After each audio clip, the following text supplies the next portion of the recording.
السلام علیکم۔ آج ہم اسلامی تاریخ سے ایک بہت ہی غیر معمولی واقعہ پیش کریں گے جو حضرت عمر رضی اللہ تعالیٰ عنہ کے دور خلافت میں پیش آیا تھا۔ ہوا یہ کہ ایک معمر خاتون غریب وہ حضرت عمر رضی اللہ عنہ کے پاس پیش ہوئی اور فریاد کی کہ آپ کی زمین نے میرے کھانے پکانے کا تیل پی لیا ہے۔ یعنی آپ کی زمین اس لیے کہ آپ وہ خلیفہ ہیں اس پورے علاقے کے، تو یہ زمین بھی آپ کی وہ حکمرانی میں آتی ہے۔ آپ زمین سے کہیں کہ وہ میرا تیل مجھے واپس دے دے۔ مجھے یقین ہے کہ ایسا غیر معمولی واقعہ دنیا کی تاریخ میں کبھی بھی پیش نہیں آیا ہوگا، اور نہ ہی کسی نے اس طرح کی فریاد کسی عدالت سے یا حاکم وقت سے کی ہو۔ فریادی عورت خلیفہ وقت سے اس لیے مطالبہ کر رہی تھی کیونکہ اسلامی اصولوں سے خلیفہ وقت پورے ملک کا نظام چلاتا ہے، کیونکہ انسان کو اللہ نے اپنا نائب بنایا ہے، یعنی انسان خلیفۃ اللہ فی الارض ہے،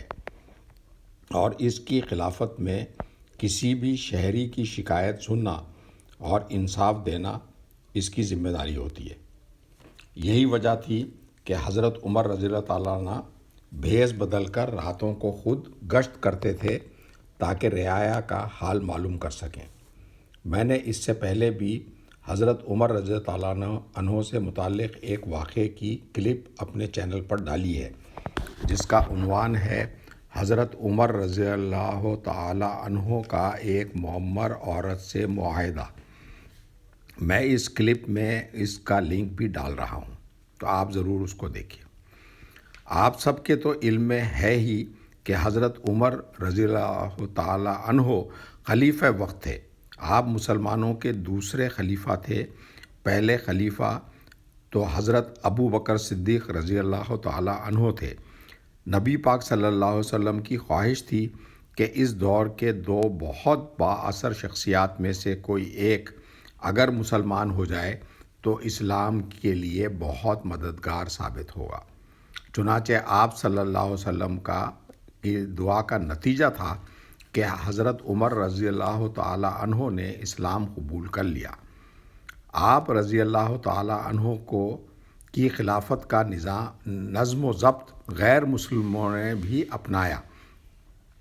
اور کتاب جسے مائیکل ہارٹ نے لکھا ہے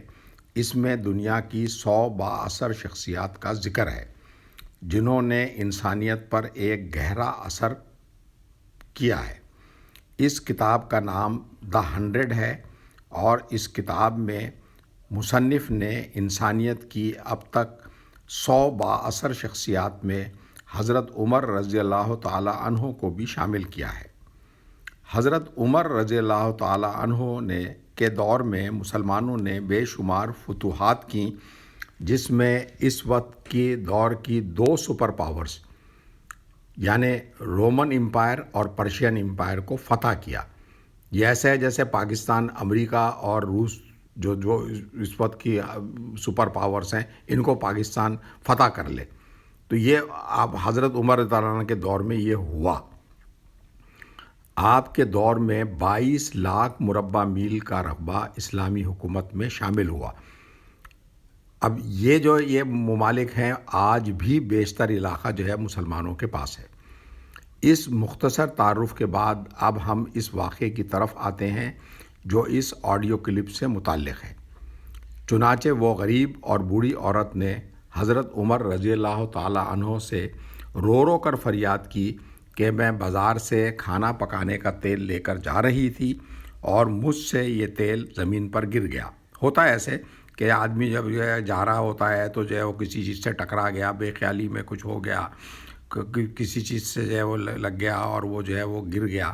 تو نتیجہ یہ کہ جب زمین پہ گرا تو زمین تو وہ جذب کر لیتی ہے، یعنی ابزارب کر لیتی ہے۔ تو اس عورت نے کہا کہ اور زمین نے میرا تیل پی لیا ہے،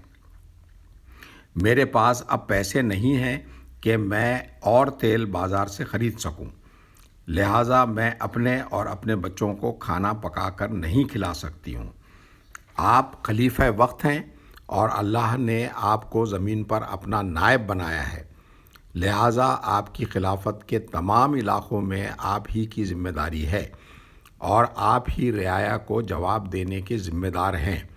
یعنی ان میں سے کسی کا کوئی حق لے لے تو وہ آپ ہی کے پاس آ کر فریاد کرے گا، اس لیے اب آپ پر لازم ہے کہ آپ مجھے زمین سے میرا حق دلائیں۔ تو یہ تو بات سمجھ میں آتی ہے کہ اگر کوئی کسی فرد دوسرے فرد کا حق چھین لے تو وہ آپ عدالت یا حکمران کے پاس جا کر جو ہے وہ آپ فریاد کر سکتے ہیں اور وہ اس شخص سے آپ کا حق جو ہے وہ واپس دلا سکتا ہے۔ لیکن یہ جو معاملہ ہے وہ یہ کہ زمین نے جو ہے وہ آپ کا جو ہے وہ تیل پی لیا، میرا تیل پی لیا، اور وہ اب اس سے زمین سے کہیں کہ جو ہے میرا تیل واپس کریں، یا یہ کہ میں جو ہے وہ جا رہا تھا گوشت لے کے اور ایک چیل آئی اور چیل نے اچانک آ کر جھپٹا مارا اور گوشت جو ہے وہ اس کی تھیلی لے کے چلے گی،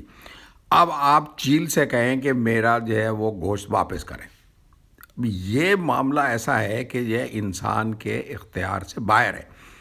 سمجھے آپ۔ چیل تو چلے گی، وہ جا کے اوپر جائے درختوں میں پہاڑوں میں کہیں جا کے بیٹھ گئی، وہاں سے کھائے گی، اس کو اڑ کے انسان جو ہے زمین پہ چل سکتا ہے، ہوا میں نہیں اڑ سکتا، وہ اس کو کہاں سے لا کے دے گا وہ۔ اسی طرح زمین ہے، اب زمین نے تیل پی لیا تو اب زمین کو بولیں گے کہ تیل واپس دے تو زمین کیسے؟ تو یہ اس طرح کا واقعہ اسلامی تاریخ کے اندر یہ پیش آیا، اور حضرت عمر رضی اللہ عنہ کے دور میں یہ اصلی واقعہ ہے جو پیش آیا۔ حضرت عمر رضی اللہ عنہ نے اس عورت کو چمڑے کے ایک ٹکڑے پر کچھ لکھ کر دیا۔ اس زمانے میں کاغذ نہیں تھا تو نتیجہ کیا ہے کہ اکثر جو ہے وہ تحریر، لکھائی پڑھائی جو ہوتی تھی وہ لکھنے کے لیے یا تو بڑے بڑے پتے ہوتے تھے کھجور کے، وہ ان کے اوپر لکھا جاتا تھا، یا پھر جو ہے وہی چمڑا جو ہے وہ نارملی جو ہے وہ جانوروں کی کھال سے جو ہے وہ بنتا ہے، تو وہ تو اس میں آپ کو ایجاد تو نہیں کرنا ہے کچھ، تو وہ چمڑے کے اوپر جو ہے وہ لکھ کے دیتے تھے، اور یہ کہا کہ جہاں تیل گرا تھا وہاں یہ چمڑے کا ٹکڑا رکھ دو، یہ کہہ کر کہ خلیفہ عمر رضی اللہ تعالی عنہ نے تم کو یہ حکم دیا ہے کہ تم جو ہے یہ تیل اس خاتون کو واپس کر دو۔ چنانچہ یہی ہوا اور وہ عورت تیل لے کر اپنے گھر کی طرف روانہ ہو گئی، زمین نے اس کو تیل واپس دے دیا اور وہ تیل لے کے چلے گئی۔ یہ واقعہ بظاہر غیر معمولی ہے جس کو اکثر لوگ یقین نہیں کریں گے، لیکن اگر کسی کو کوئی شک ہو تو کسی عالم دین سے اس واقعے کی سچائی معلوم کی جا سکتی ہے، کیونکہ یہ اسلامی تاریخ کا ایک مشہور واقعہ ہے اور انسانی حقوق سے متعلق ہے، اور ہمارے لیے اور ہمارے حکمرانوں کے لیے ایک سبق ہے جو صرف طاقت اور سہولتوں کا فائدہ اٹھاتے ہیں اور انہیں رعایا کی بالکل فکر نہیں ہے، جبکہ ان کو معلوم ہونا چاہیے کہ آخرت کے دن ان کو رعایا کے ساتھ جو ظلم زیادتی اور بے انصافی ہوئی ہے اس کا جواب ان سب سے لیا جائے گا، اور ایسے تمام لوگ بارگاہ الہی میں پیش کیے جائیں گے جن جن کے ساتھ ناانصافی ہوئی تھی ان حکمرانوں سے۔ ہمارے دین میں عہدہ طلبی یعنی الیکشن میں کھڑے ہونے کا تصور نہیں ہے، بلکہ کچھ باعمل اور دیندار افراد جسے ہم شورا کہہ سکتے ہیں وہ فیصلہ کرتے ہیں کہ کون خلیفہ ہوگا، اور جس کو خلافت سونپی جاتی ہے اس کی راتوں کی نیند اور دن کا چین باقی نہیں رہتا تھا۔ آئیے ہم وہ اس خوف سے کہ جو ہے یہ اتنی بڑی ذمہ داری مجھے دی گئی ہے اور لازمی بات میں حکمران مجھے منتخب کیا گیا، خلیفہ منتخب کیا گیا، تو میں جواب دہ ہوں اب اللہ تعالیٰ کے سامنے۔ رعایا کے حقوق کو دینا یا میری ذمہ داری ہے، کسی کے ساتھ ناانصافی نہ ہو، کسی کے ساتھ ظلم نہ ہو، کسی کے ساتھ زیادتی نہ ہو، سمجھے آپ۔ یہ تمام چیزوں کی وجہ سے جو پریشان رہتے تھے، صحیح آدمی جو ہے وہ اس پریشر کو جو ہے محسوس کرے گا اور وہ ٹینشن لے گا، لیکن جو آج کل کے حکمران ہیں وہ تو فیسلٹیز کو اس کو انجوائے کرتے ہیں اور پوری ان کی فیملیز بھی انجوائے کرتی ہیں۔ آئیے ہم اللہ سے دعا کرتے ہیں کہ وہ ہمیں بھی اور ہمارے حکمرانوں کو نیک توفیق دے کہ وہ رعایا کی فلاح کے لیے کام کریں اور زمین پر اللہ اور اس کے رسول صلی اللہ علیہ وسلم کے احکامات نافذ کریں۔ تو اگر آپ کو جو ہے یہ واقعہ سمجھ آیا ہے، پسند آیا ہے، تو ضرور جو ہے وہ میرے چینل کو آپ سبسکرائب کریں اگر پہلے سبسکرائب نہیں کیا ہے تو، اور اس کو لائک کریں، اور ضرور اپنے خیالات کا اظہار اس کے اندر کریں جس کو ہم کہتے ہیں کمنٹس کریں، تاکہ میری ہمت افزائی ہو اور آئندہ بھی میں جو ہے وہ اس قسم کے واقعات اور خاص طور پہ حضور صلی اللہ علیہ وسلم کی سیرت سے متعلق واقعات وہ میں پیش کر سکوں۔ شکریہ، والسلام۔